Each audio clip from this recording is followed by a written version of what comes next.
On this episode of the Film Optics Podcast, we have so much to talk about between AMC theaters, Regal theaters, refusing to play Universal films. We also have a little bit of Spider-Verse 2 news for you.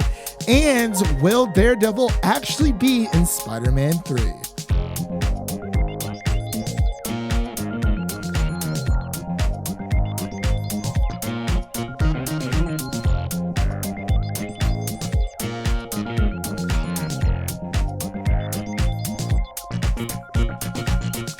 Hello, everyone, and welcome back to Film Optics, where we bring you the headline hot takes of entertainment news. I'm your host, Christian, and today, as always, of course, we will be talking about the world of film, TV, and everything pop culture related. And as always, I'm joined by my good friend and my co-host, Devin. How are you doing today, man? We made it through week something of quarantine. Day by day, week by week, month by month. Year by year. Yeah. Hopefully not.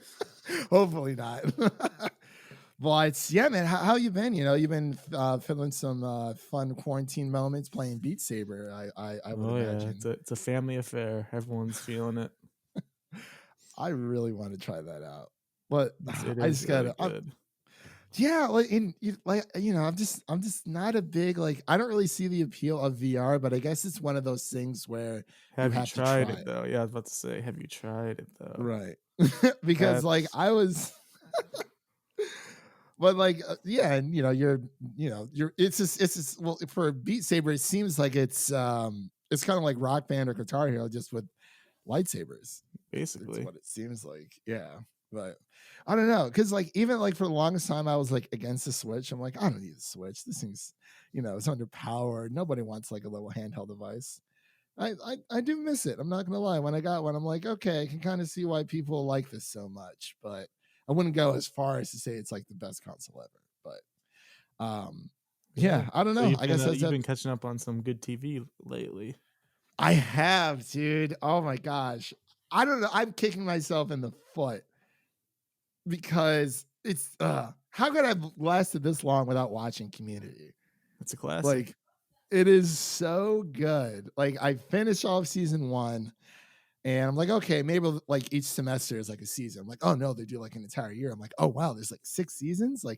They're in community college. I was originally started off my collegiate career in community college myself, so I definitely resonate with the show a lot. But is this pretty much where Donald Glover got his start, right? Or was it? Yeah, he was a writer up until this, and then he started acting in that, and then he started doing music, and then now he's he's mega famous. Yeah, he just does everything.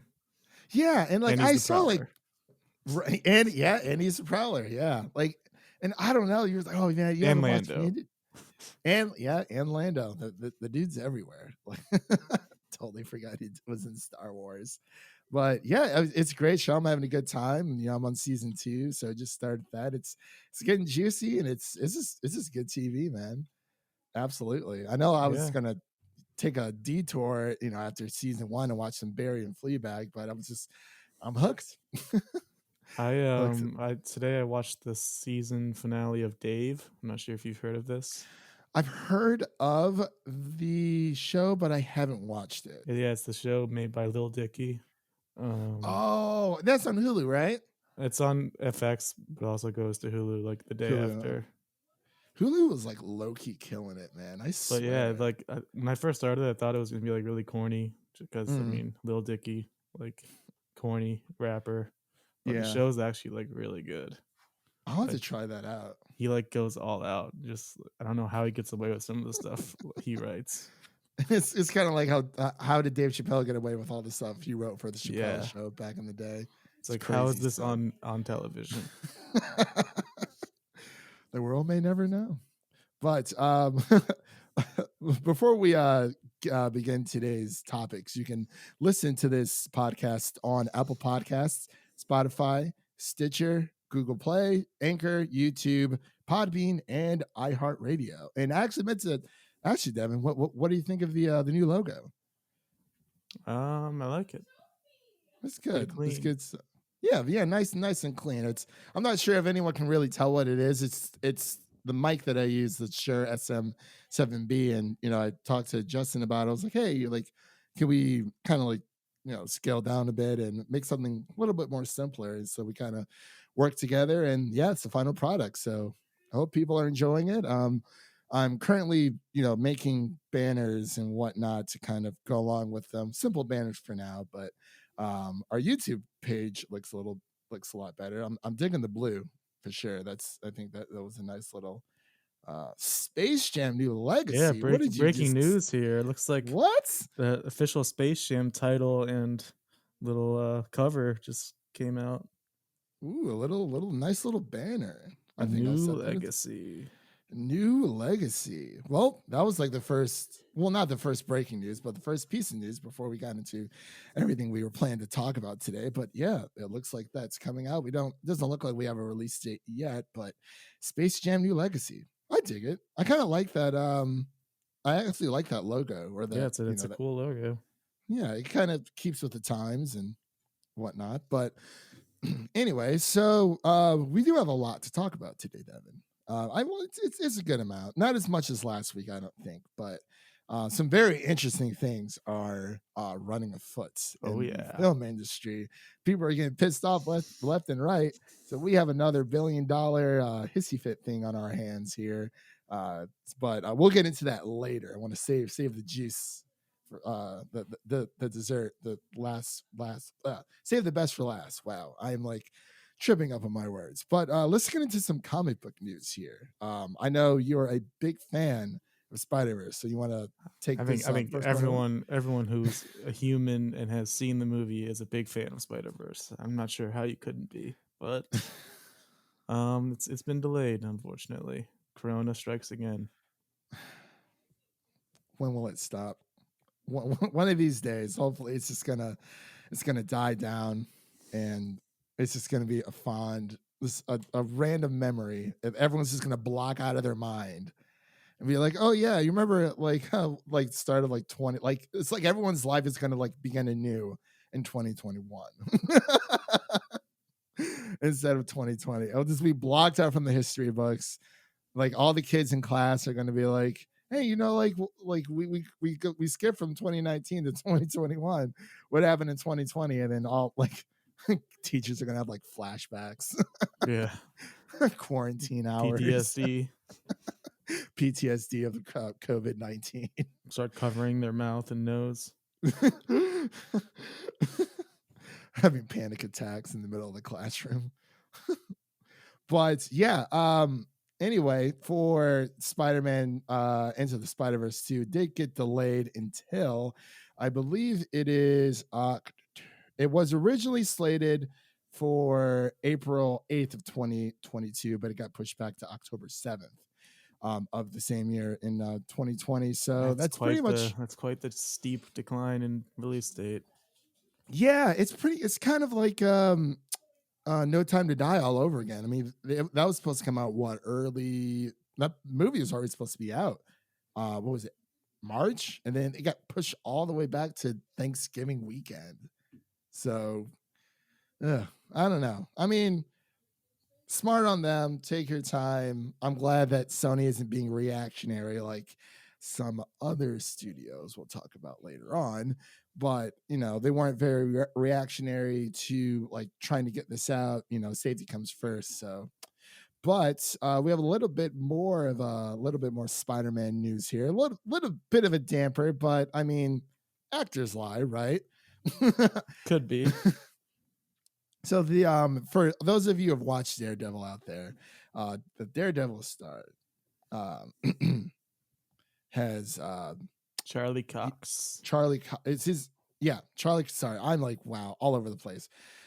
He has denied that he is not in a Spider-Man 3. So he pretty much says that if there is a Daredevil in Spider-Man 3, it's not his version of the character.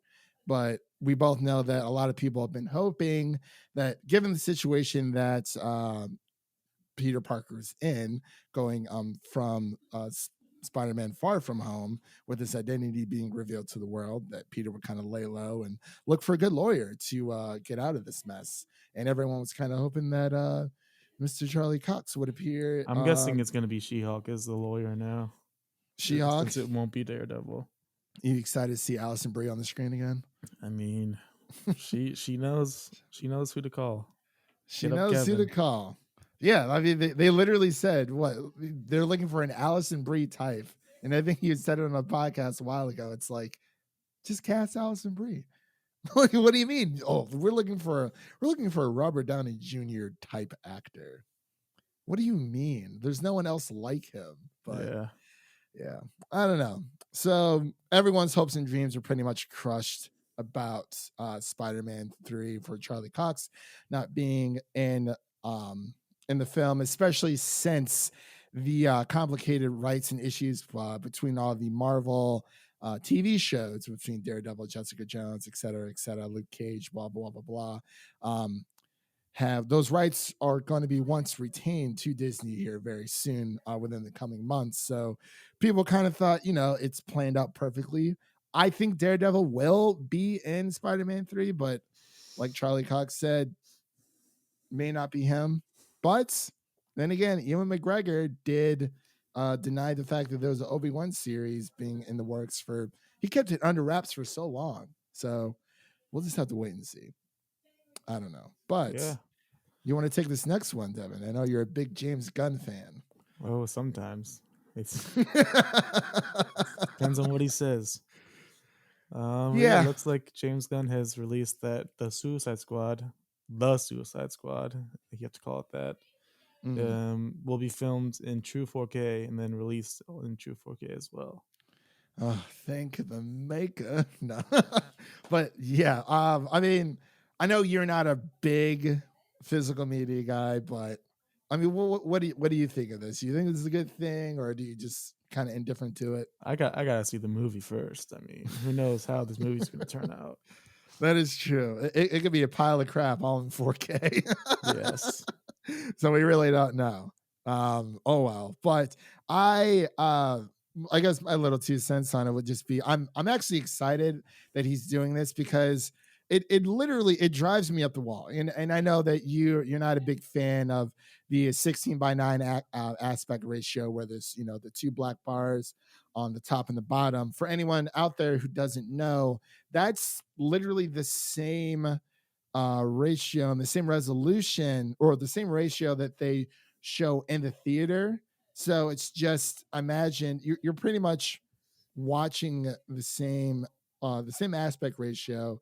And the reason why there's 2 black bars is because in the theater, if that's like essentially the size of the screen, unless you're watching it in IMAX. But it has it, and I know a lot of people in the past have been kind of against this, especially for Avengers Infinity War and Endgame.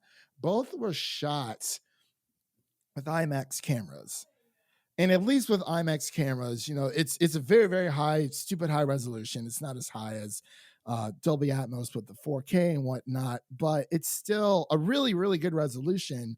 But when, especially when the Russo brothers say, "Oh, Avengers Endgame was shot all IMAX, so you have to see it in IMAX. You got to go see it in IMAX," and then out of nowhere, it's like, "Oh, but hey, the 4K digital copy, it's not going to be a full screen. It's going to be widescreen." It's like, wasn't this shot all in IMAX? So why am I not at least getting the full screen? But that's just my little rant about it. But I know that you weren't a really big fan of that as well. But that's why I kind of figured to sneak that in there. But got anything else you want to talk about before we move on to our next story? On to something neither of us know anything about? Yeah, let's do it. So Marvel Studios is developing Ultimatum. I'm not entirely sure what this is. I think it's Fantastic Four related, right? That's what it looks like. Yeah. And this comes from MCUcosmic.com, from our good man Jeremy Connor. Yeah, I think we both follow Task on Twitter, the comic nerd guy. Yeah. He was talking about how the Ultimatum comics are like really bad. So they're gonna have to like tweak it a lot to make them good for movies or shows. So I don't know how they're gonna do it, but hopefully they can fix whatever Ultimatum was. Yeah, because I mean, we've all known that for Fantastic Four movies have not been the best in the past, and I'm not sure if you've actually been catching up on Mr. Sunday Movies Caravan of Garbage reviews of the Fantastic Four Oh movies, no. but they are hysterical. I never miss a single episode of that series that they have. It's just hysterical. I love it.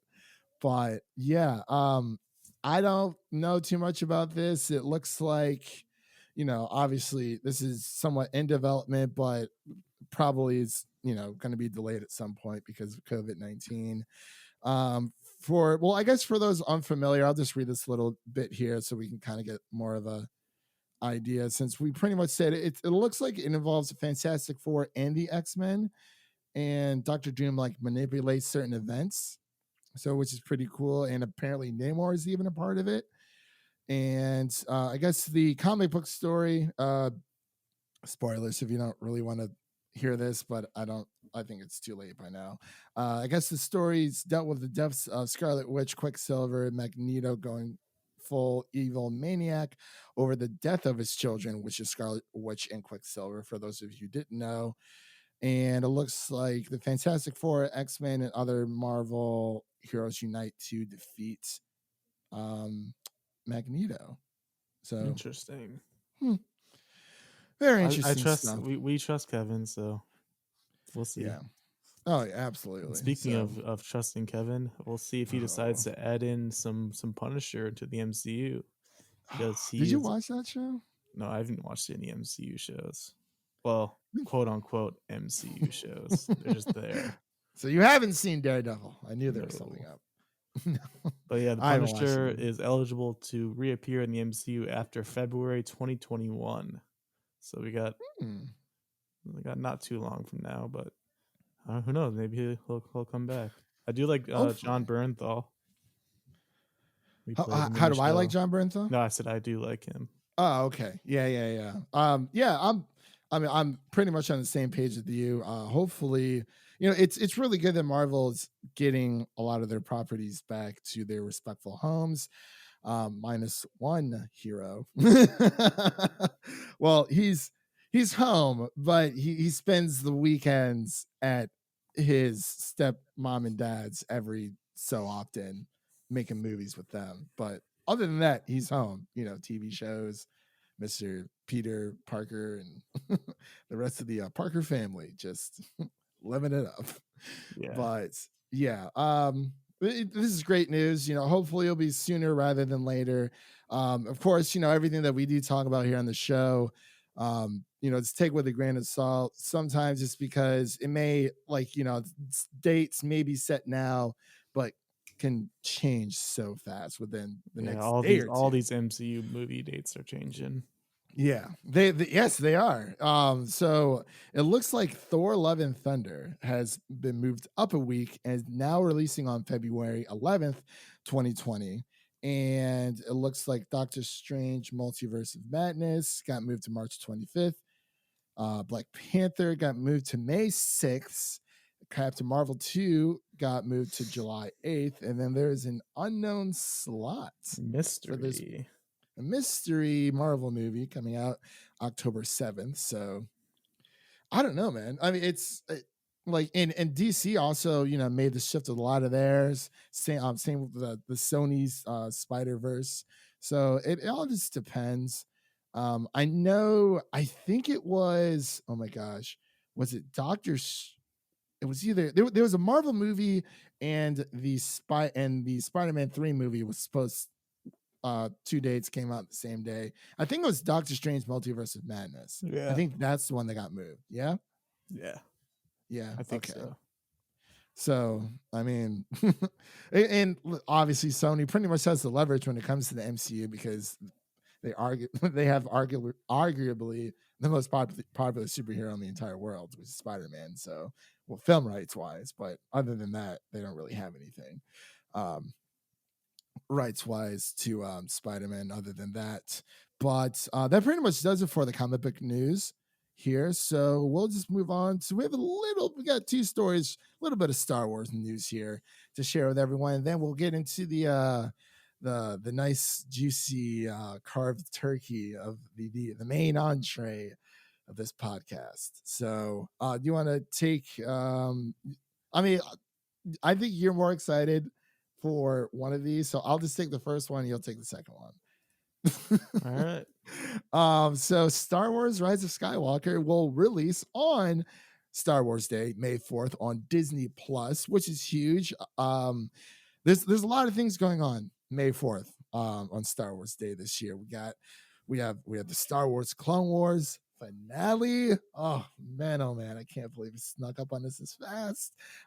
We also have the Rise of Skywalker, as I mentioned before, coming out on Disney Plus. So for those of you who've been craving some Rey versus Kylo Ren, that'll be out there for you. And the entire Skywalker saga will officially be on Disney Plus. So that's really cool. And there's something else coming out May 4th. Oh, the Mandalorian documentary. I'm definitely watching that for sure. It will be depending on how it is, we could maybe do a review of it.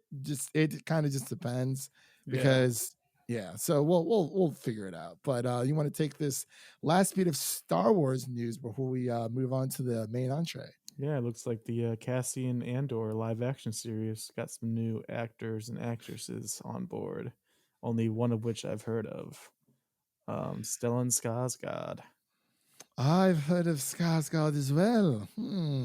He's a quality actor.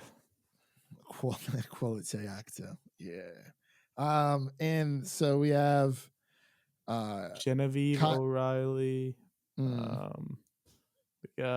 Denise Goff. Is that Goff? Kyle Soller. So yeah, they all jump aboard the the series that's heading exclusively, obviously, to Disney Plus. I think you're more of a bigger Rogue One fan than I am. It's just really okay. It's not even real Rogue One.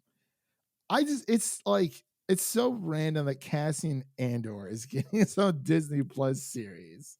I thought he was cool, and I think Diego Luna's got like enough like popularity to where it makes sense. Right. And like I said, I mean, I'll definitely check this out. It was just because I tweeted about it a few days ago. I was like, this is just, I felt like it was just as random as Solo: A Star Wars Story. But Rogue One was actually, I liked Rogue One over Solo. I hope so. How'd you get your name? You're alone? You're solo? So it's like if they made like a random movie about like R2, but I feel like people would actually go see that. But it would just, I just don't know. I really don't know.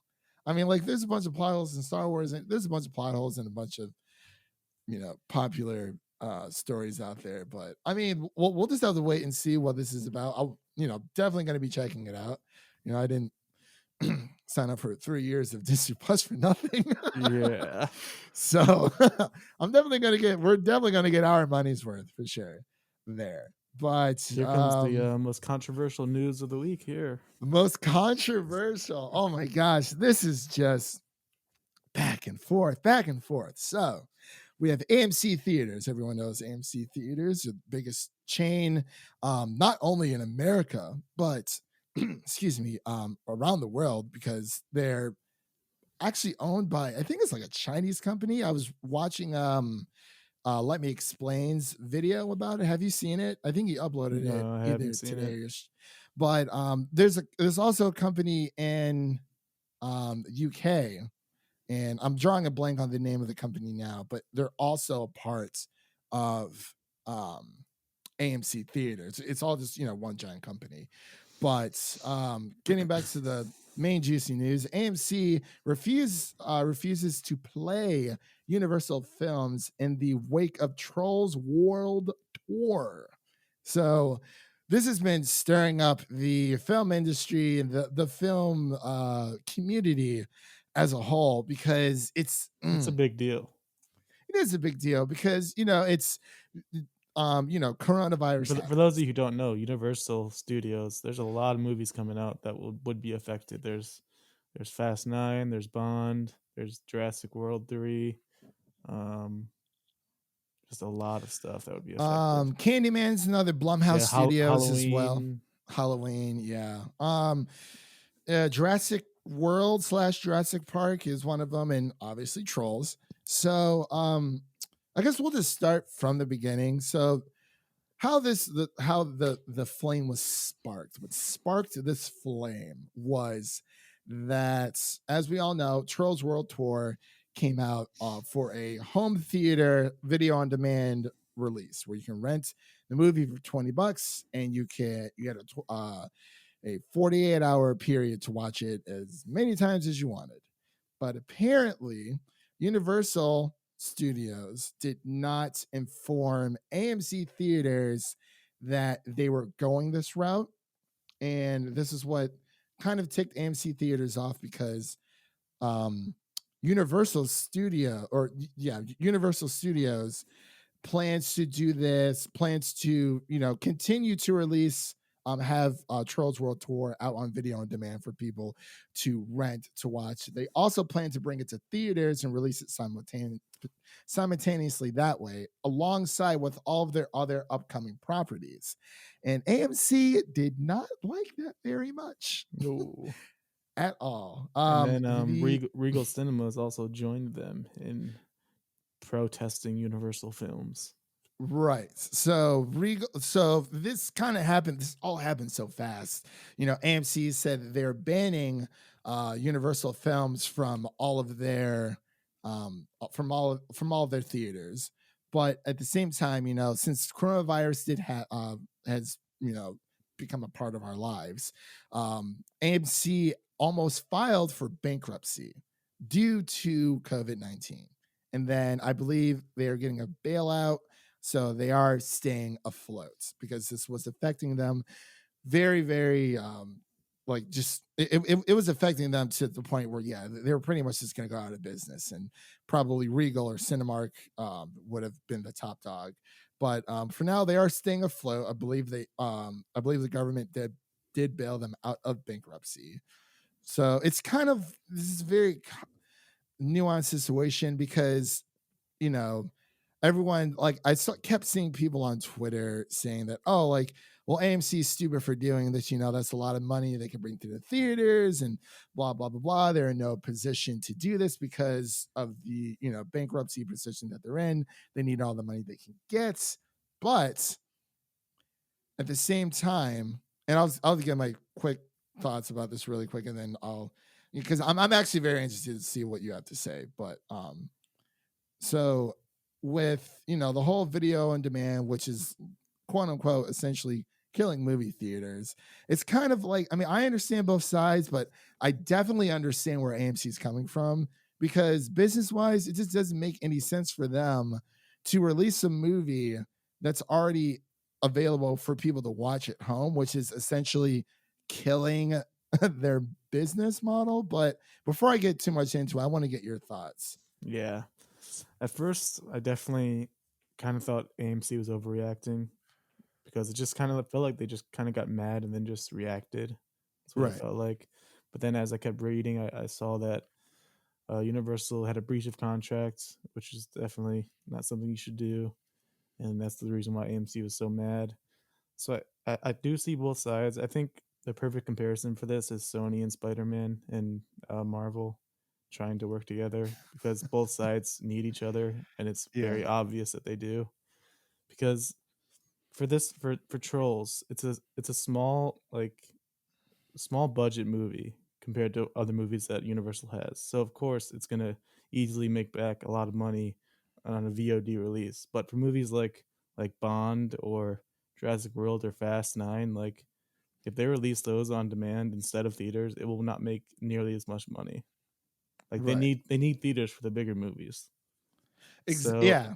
so if they screw AMC out of the small movies, then AMC can just turn around and screw them out of the big movies, and then they're screwed. So like Yeah. so Universal, you're gonna have to You're gonna have to. Universal's like Sony in this situation. They're gonna have to give up some stuff. Right. And also, Because I I wanted, feel like we have to be on AMC's side because we can't have theaters dying out here. We need our theaters. yeah.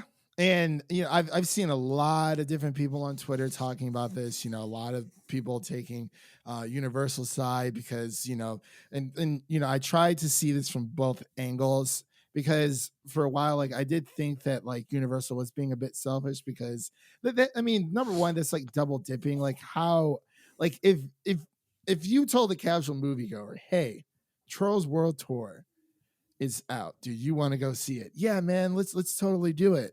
All right. So we have two options. We can either drive 20 minutes to the theater, experience it the traditional way, big screen, get some popcorn, some drinks, some candy, what have you. Or, we can watch it for $20 and watch it for as many times as we want within a 48-hour period on my giant, flat, 4K TV, the living room. It's like, oh man, like for a casual moviegoer, I definitely think that they're going to go the digital route, the video on demand route, because it's less of a hassle. You don't have to drive 20 minutes or however far you live from your theater. You're spending tickets, money on your tickets as well as popcorn and stuff like that. So you're spending about a good at least like what $30 to $35, maybe a little bit less depending on what you eat at the movie theaters, how many people you're going with.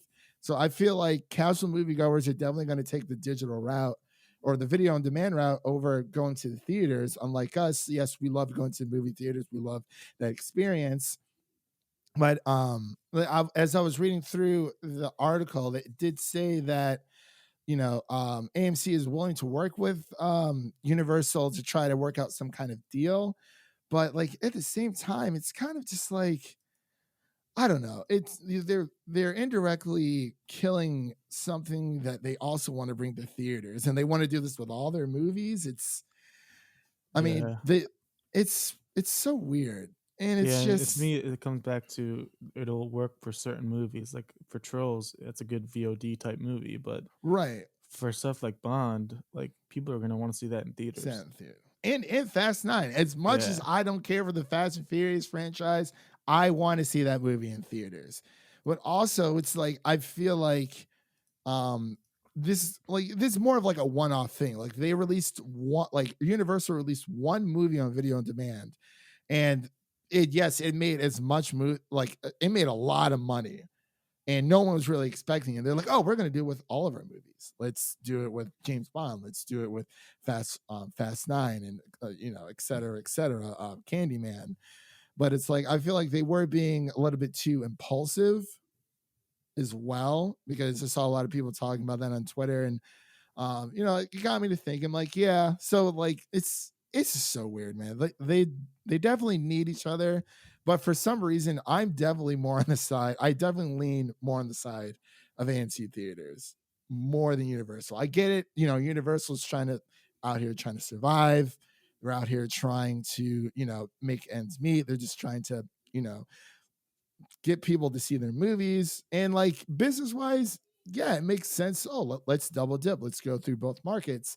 But like you said earlier, they broke a contract with AMC and Regal's pissed too. So it's kind of like you said, we really have no choice but to be on the side of the theaters. yeah. So I don't know. Was there anything else you wanted to say about the matter before we move on? I think we should move on to an interesting story. I'm not Ooh, sure. take it away. Definitely caught me off guard because it looks like the Oscars are still planning on having the ceremony this year, with some changes in the rules, of course, that are obviously needed for Rona reasons. Or else Extraction's gonna walk away with that best picture. Yeah. So it Chris, looks like the Oscars this year will be allowing streaming movies to be considered for awards, which obviously was a big controversy in the past for mm, movies like The Irishman that were on Netflix but had a 2 week theatrical release. Marriage Story, Yeah. so good. So, well, yeah, what was the other news that came out? They're allowing streaming movies and I believe it was the sound and the sound editing and mixing. There's a lot of categories that were supposed to be groups for this coming up year. I'm trying to find it. Because there's like a lot that's going on with the Oscars. My gosh, I believe it was like their sound editing and mixing um were kind of grouped together, and I know a lot of people weren't too crazy about that. I had a really good tweet that my friend Ricky over at the Music City Drive-In podcast was talking about the Oscar change, and people were flipping out about something, and I can't really remember what it was, but I don't want to waste too much time on it. Let me see if I can find it really quick. You want to take the next piece of news while I try to I hunt just this also think down? it's gonna be like, if they do have the Oscars, it's gonna be so weird. Like Best Picture is gonna be what? Extraction, Birds of Prey, Invisible Man. Just like the weirdest awards categories. Unless stuff starts coming out, like right now, there's so little to choose from. It's just gonna be funny. And Extraction, the Best Picture. and the winner is Spencer Confidential. Oh Thank you. no. Thank you, everyone. Thank you. Thank you. I'm trying to see what Ricky had posted about this. I think I'm almost there. That's not it. That's not it. Oh my gosh. Onward, Best Animated. Honestly though. Oh, so okay, here it was. So someone was freaking out about streaming films are eligible for the Oscars. This only okay, so instead of this is what it reads. It reads instead of films films will be allowed to release digitally without playing in theaters. However, that doesn't mean any movie premiering on a streaming service is eligible for Oscar Gold. To be considered, the streamed film must have already had a planned theatrical release. This Oh, film that's must, quite the loophole. yeah. This film also must this film must also have been made available on the Academy Screening Room member only streaming sites within 60 days of the film's streaming of the film's streaming or video on demand release. And Ricky says, please read the fine print. And he says, everyone tweeting about streaming movies can be nominated for the Oscars. Please read the fine print to stop putting out false information. So that is quite the loophole. Yeah. That they all that's a lot of that's a lot of I holes they have to mean, jump. like, couldn't the producer of the movie just make it up that they were gonna release it in theaters? Like, oh yeah, I, we definitely were going to. Here, make it an Oscar. Probably, but something like Lovebirds would probably be on that list because it was planned for a theatrical release. Yeah. And I'm assuming something with, Command on Jodi will be a part of the streaming room for member only streaming site. That's the next goal, Devin. We got to get on that streaming site. Watch these movies months in advance, record all of our podcasts, and just release them as time goes on. Yeah. Be pretty sweet. But anyways, Sunday, big day Sunday. What's going on The Sunday? second half of season 4 of Rick and Morty is Oh, returning. there we go. Okay, so it's a full second half. It's not week It's like by week. it's like what, 5 through 10 or something, 6 through 10. Okay. So Something are like they that. releasing them weekly or are they just Yeah, it's releasing week them by all? week. Okay, so that gives me us time to. I'll probably rewatch the first half of season 4 and then move on to the second half. So definitely have to do a review on that. Very Speaking excited. of Rick and Morty news, I actually downloaded. There's an app on VR for Rick's toilet. Do you remember that? Where he had like his special toilet that he went to, and it was like all colorful. Oh man. There's an app that I got where you can like actually be there in virtual reality. It's pretty funny. Honestly, now I got to try this out for sure. I mean, it has no use other than just sitting on your actual toilet and pretending that you're Rick Sanchez. Yeah, that is very true. Absolutely. Man, oh man, yeah. Like we got a lot of good news here coming up, so I'm very excited. We've gone through the the griminess, and we're finally starting to get happier stories, I guess you can say. But so the next thing on this list, Karen Gillan and Aaron Paul are to star in a sci-fi feature titled Duel. And this Yes. comes from the Hollywood Reporter. And I've never heard of this. Have you? No, Duel? I guess it No? sounds cool. It does sound cool. And apparently Jesse Eisenberg, Martha Kelly, and I cannot pronounce that other person's name are also to appear in the motion picture. Got some good Um talent. that's some pretty good talent. And I guess it's from the movie director. Speaking of Jesse Eisenberg, Oh my god. What? Oh who's yeah, the director? that is true. Okay, hold on. Before we move on, I was gonna say, because I know you like the art of self-defense. Yes. And that's the director of this new Duel sci-fi Okay. thriller. Yeah. Well, So that I makes me a thought that's little what more you're going excited. for. Yeah. But yes, this next piece of news that we have here, Now You See Me 3 is in the works with the Top Gun Maverick co-writer Eric Warren Singer. And man, it's been Have you forever seen since the first two? I've seen the first. Yes, I I like the first one, and then the second one just felt completely unnecessary. And now the third one is even more unnecessary. Like, why are we still making these? Apparently people are very excited for this. I can't really say that I'm super super excited, but I did I guess watch it's a it. hot take, but the second I one guess sucked. so. Yeah. This did come out of like kind of left field a little bit, but I mean, I got some good news this week, so we'll get into that later on though. But yeah, so I guess Lion Gates is aiming to make audiences see once again a throwing third installment of the heist thriller franchise. Now You See Me is now in development. So cool. We'll just have to wait and see what happens, and I'm sure we'll watch it. I gotta watch the first. Now I want to watch the first two to kind of catch up with the times, because it has been a while since I've seen the first one. But I know you're a big Seth Rogen fan, so Oh, yeah. I'll let you take this next one as well. Big Seth Rogen fan. He never misses. Name a bad Seth Rogen movie. I dare you. I was gonna say Holmes and Watson, but I realized that wasn't. Was that him? No, that wasn't him. No, that wasn't. Oh my gosh, I am. Go ahead. But based on the description of this new movie coming out, I don't know how he's gonna pull this one off. But Seth Rogen's movie titled "An American Pickle" is releasing on HBO Max.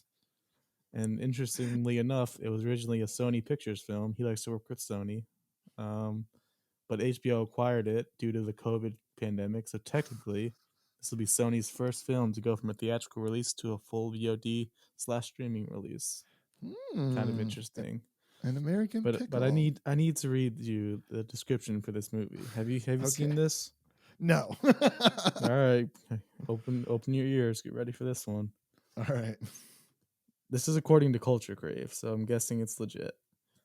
The story follows a 1920s laborer who falls into a vat of pickles and is brined for 100 years. He wakes up in present-day Brooklyn and finds out his great-grandson, also played by Seth Rogen, is his only surviving relative. Just soak that in. What? What? I don't know. So he falls into a barrel of pickles. A vat, yes. A vat of pickles. And is brined for 100 years. It's kind of like Captain America, but with pickles. That is okay. Okay. I trust you, Seth. I'm not sure how this is going to work, but I'll be watching it. I mean, if I can sit through, oh my gosh, what was it? Sasha's Party. I can sit through anything. Anything that Seth Rogen made. Okay, cool. I mean, I'm not saying it's bad. It's just, wow. It's definitely original. So we'll have to see how that one takes off. Definitely have to review that one for sure when HBO Max comes out. A little bit less than a month. I think it's on 27th of May. So that'll be pretty cool. But this next piece of news here, apparently the We Are One, Canes, Venice, Tiff, Tribeca, and more. They're having like a online film festival on YouTube, which is pretty cool. Since a lot of people can't go to these actual festivals, and pretty much everything's been canceled. So the We Are One Global Film Festival is an online only event that will curate some of the featured films, short documentaries, music, comedy, and conversations that would have occurred at these film events, and put them online for free for millions of people to view. So that's Nice. pretty cool. And there's a Yeah, lot. and South by Sorry, go ahead. Southwest on Prime Video also always already started this kind of streaming festival videos. Have you Have you watched any watched of any of them? them? No, I Oh, haven't. no, I have not yet. I've been I watching saw the Community. list. I saw the list of titles and I didn't recognize any of them, so I guess I'll just wait for Let Me Explain or somebody to recommend some. Yeah, or until the Green Knight comes out. Hopefully, Yeah, maybe. I I'm didn't see hoping. it on the list, but I know. I'm so pissed. Maybe saving the best for last, but hey, whatever. But yeah, there is a lot of different festivals that are already confirmed to uh, take part of this. So Tribeca, Venice, Sundance, just to name a few, and New York as well. So yeah, there's a good like 20 on here so far. No Nashville, but I mean, it's not like we get that many good movies anyway. But oh, no, I'm just kidding. Last year we got Jojo Rabbit and Marriage Story, and God, I was just blown away. It's cool seeing like movies like before everyone else, and like if you like write a review or like record a video for it, review for it. It's something different, but it's like you can't really talk about it with anyone. And that's the only yeah, thing that sucks, unless you got your other film buddies who are in the same boat as you. So, but I'll let you take this. Wait. Oh, I'm getting way ahead of myself. Sorry about that. Um, Daisy, I'll I'll take the yeah. second one. Daisy Ridley. Yeah, Daisy Ridley. Yeah, Daisy Ridley is in talks to star in a psychological thriller called "The Ice Beneath Her" at STX. Yes, this will be her first non-Star Wars movie, except for that one weird Tom Holland movie that is never coming out. Cherry. No, it's something else. Her with him and Daisy Ridley. Oh, It was like I that think I know weird what you're sci-fi talking about. movie that was so bad that they didn't release it. People keep talking about like how so bad certain takes were, and it's like sometimes I really want to see these bad takes, even with like Game of Thrones. The apparently the first pilot of Game of Thrones is like so bad they just literally you cannot find it anywhere. Like it didn't air, they had to redo everything. But I want to see it because it's fun to watch bad movies. There's a YouTuber called Cosmonaut Variety Hour. It's him and his ragtag group of people, but the main guy's name is Marcus, the one who created the channel, and he does these these happy hour are I guess picture shows where they choose like the worst. He'll get together one of his friends that they'll live watch like one of the worst movies ever made. I think they did one recently with like Avatar: The Last Airbender. They did one with he recently just did one with the first Twilight, and it was just so funny. But yeah, um, I digress. Very happy for Daisy Ridley finally moving into her own and looking for work, and hopefully she'll score some really good deals. Especially we know that John Boyega was looking to film in some African films over at Netflix. So I mean, Poe Dameron, aka Mr. Oscar Isaac, need we say more? But Yeah. We actually have Um, some more breaking news here. Double ooh, breaking news this pod. uh-oh. So one of our news stories was that Disney is rumored to be looking at Jon Favreau or the Russo brothers for the live action Hercules remake that they're currently working on. Well, we just got confirmation from Lights Camera Pod Boys that the Russo brothers tweeted out kind of a nice hint that they will be the ones directing the movie. They'll be directing it. What? Oh, Russo brothers yes. coming in clutch. A recent pic of me and my Yeah, bro. there it is. I used to love Hercules, man. Yes. Yes. Oh, I love Hercules so much. I So yeah, absolutely when we got love the it. Russo brothers on board, we're looking good. Whew, man, what a good day. This is a good. It's been a good week. A really good week. Man, Russo Rose, let's do it. Let's get it to it. Man, oh man. All right. So, well, wow, this has been a very exciting podcast so far. So do you want to take this next one? Because this is a pretty big news too. I was actually very excited about this one. Which one? The Florence Pugh, Oh Shia yes, LaBeouf, Florence Chris Pine. Pugh, Shia LaBeouf, two of our favorites. Chris Pine, solid. Oh, To Florence Pugh. star in Olivia Wilde's "Don't Worry, Darling." Olivia Don't Wilde, worry. obviously, Booksmart, one of our favorites of what was that last year? Yeah, That was last. I can't tell, man. The timing has no meaning anymore. time has stopped completely. But apparently it is like apparently A Olivia thriller, Wilde. is it? Yeah, that's what it looks like. It's like another psychological thriller. Wow. Yeah. It's for a New Line Cinema, which is cool. And I guess Olivia Wilde is also starring in the period movie and producing with Kate Seidelberman, who wrote the current script, Roy Lee and Mary Moo of Vertigo Entertainment.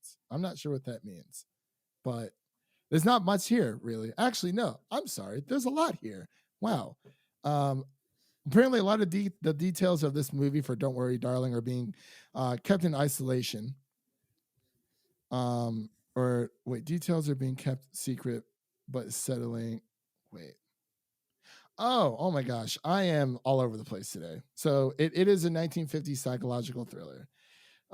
They picked up Darling in August 2019.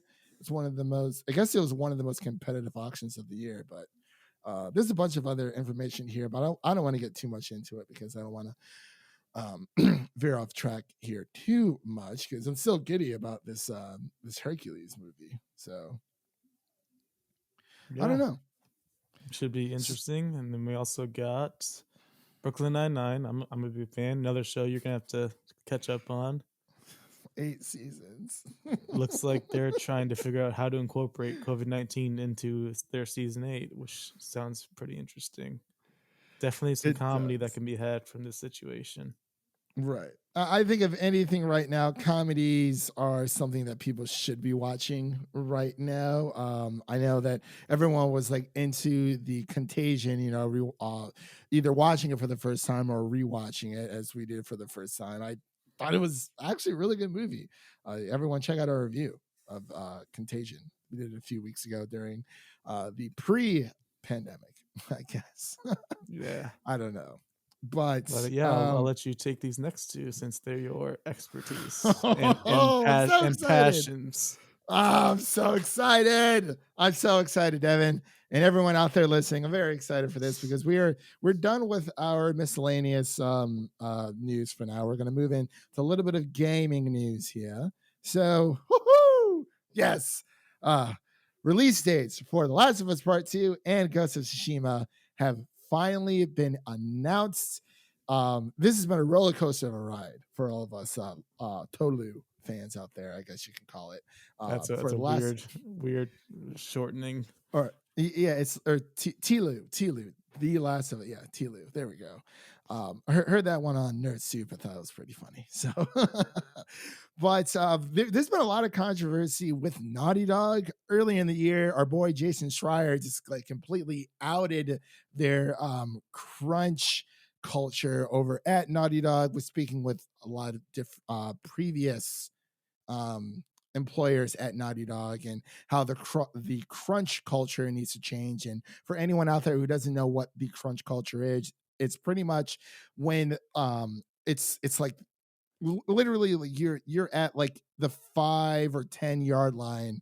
There's like a month before your game is supposed to release, and you're just constantly working on it, constantly fixing bugs, polishing the game where it needs fixing and what have you, and just trying to make it the best before release happens, because technically games always ship with bugs to begin with. That's why there's a lot of day one patches as well.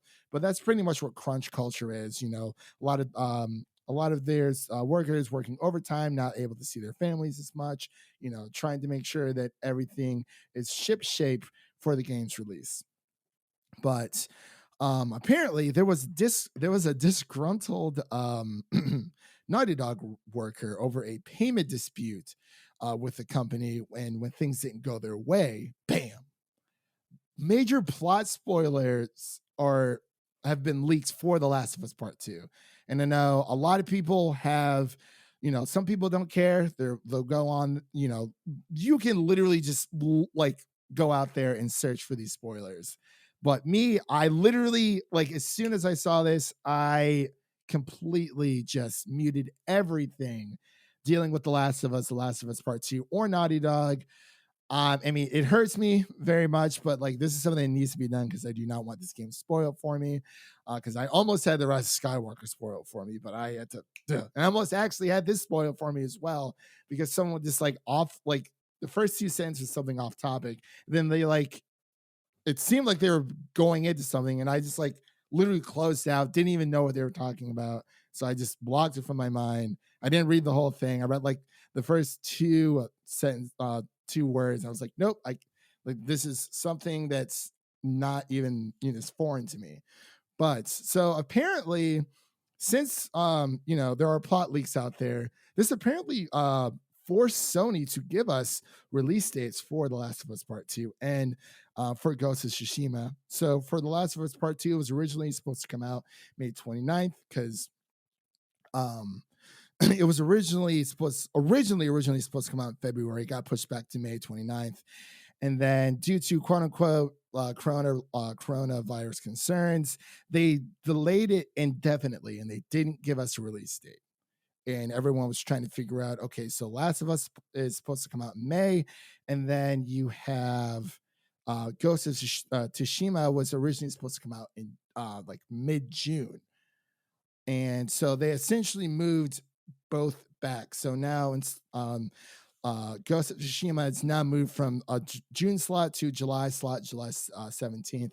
And Last of Us Part 2 has been moved from a May slot to June 19th. But I feel like there's something weird going on, because I feel like we would not have gotten this news if these leaks didn't happen. Because it's like, I mean, this is one of the biggest anticipated games of the year, and it's a global worldwide release.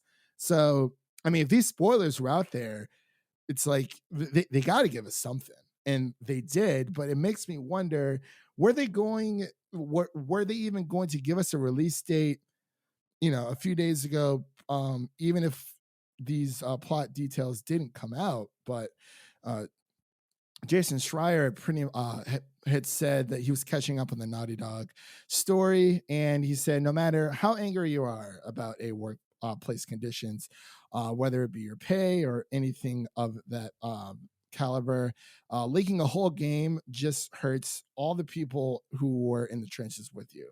And he's pretty much saying find a better way to channel that rage. And there hasn't really been any real confirmation that it was over a payment dispute, so it's still kind of up in the air. I've been trying to read more into it, haven't really found too much, but we got release dates, so I guess that's a good thing that came out of this. And if you do care about this game as much as me or anyone out there, try your best to avoid spoilers, and kind of just may the odds forever be in your favor. That's all I pretty much have to say about it. Yeah, So good luck. Devin, this is stressful. Because like think about it. Like it was supposed to come out in May, and now leaks are already out, and it doesn't come out for like okay, tomorrow is May 1st. So we have at least like a month and a half to get through. Yeah, that's a while. And But then the leaks are all out there, just ready to be spilled. nope. No. No, no, no, no, no, no, no, no, no, no, no, no, no. I'm not even gonna say people's reactions, whether they liked it or not, because I don't want to sway anyone's opinion. But I do know people who have read spoilers and they said they're still gonna be buying the game. Because I mean, even if you read spoilers, this is something you definitely have to experience for yourself. But that's it for the Sony bit of the gaming news. We had some few Here's our Jared portion of the news, of the gaming yeah, news. our Jared portion. Take it away. Yeah, for those of you who don't know, our good friend Jared, who's been on the pod a few times, he might be one of the only Assassin's Creed fans in the world. I don't know. I'm just kidding. But he's a giant Assassin's Creed fan. Every single game, he just loves all of them. And the newest Assassin's Creed just got announced yesterday. The trailer came out today. Assassin's Creed Valhalla. I didn't watch the trailer. Did you? I did watch the trailer. It actually looks really amazing. And I haven't played an Assassin's Creed game in a while. Is it next gen?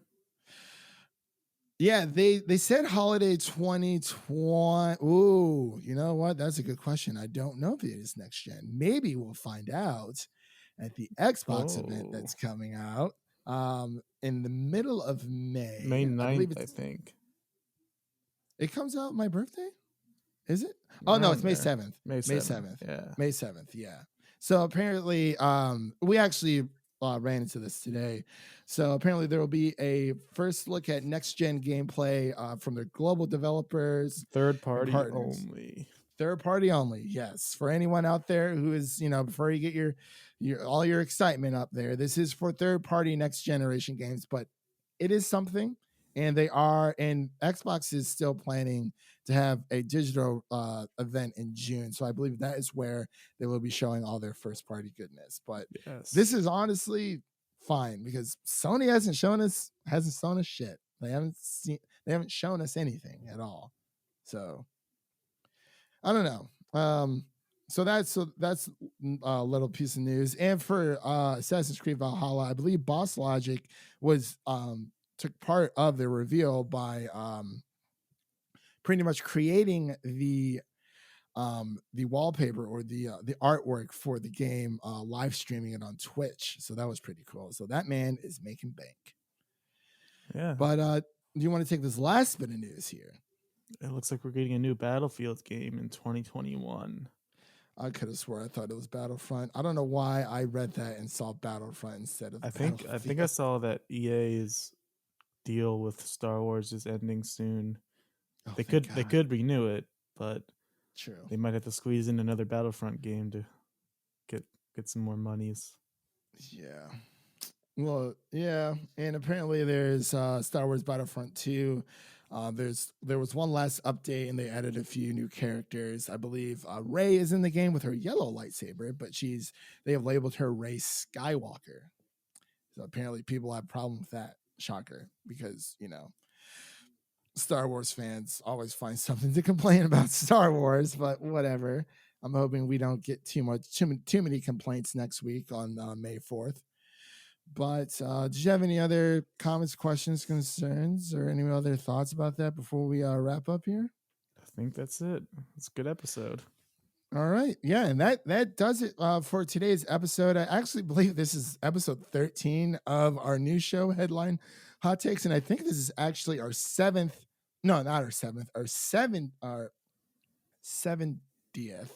episode overall since we started the podcast last summer. Wow. I think our first podcast episode was 5 films we were looking forward to coming out, and that was like what's Far From Home and Lion King, Once Upon a Time in Hollywood, before the pandemic happened. There are babies being born within the pandemic and it sucks. But like I said before, that pretty much does it here for our new show. You can listen to us again on Apple Podcasts, Google Play, Spotify, Stitcher, YouTube, iHeartRadio, Podbean, Google Play, Anchor, all that jazz, all that social media crap over there. You can also follow us on Twitter and on Instagram at Film Optics. Optics is spelled OPTIX. And check out our nice little artwork. I did our YouTube channel up there pretty nicely. So I would like to start making a few game review videos, especially for The Last of Us Part 2 and Ghost of Tsushima. So I'll probably be doing that solo myself since Devin does not have a PlayStation. But I would, for gaming wise, we'll definitely have to see. Maybe we could do a little like review or something of maybe Xbox's June digital event or something like that, since this is the first time we can't cover E3. So it really sucks. But that's okay. So and oh my gosh, I almost forgot.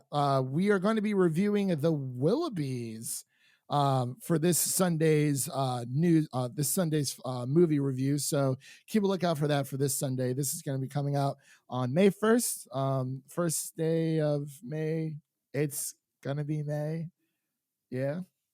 Oh, I can't wait for that meme to come back. Never There's goes an away. entire month dedicated. Yeah.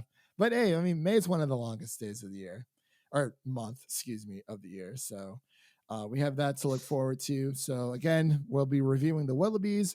We have a few other reviews on deck. I'm actually very excited. We can actually, even if it is streaming only, we can definitely get some newer reviews out here. And we have HBO Max. We got a lot of things looking forward to in May. So that's pretty cool. But I'm pretty much done talking here because I'm just rambling at this point. So thank you for everyone listening.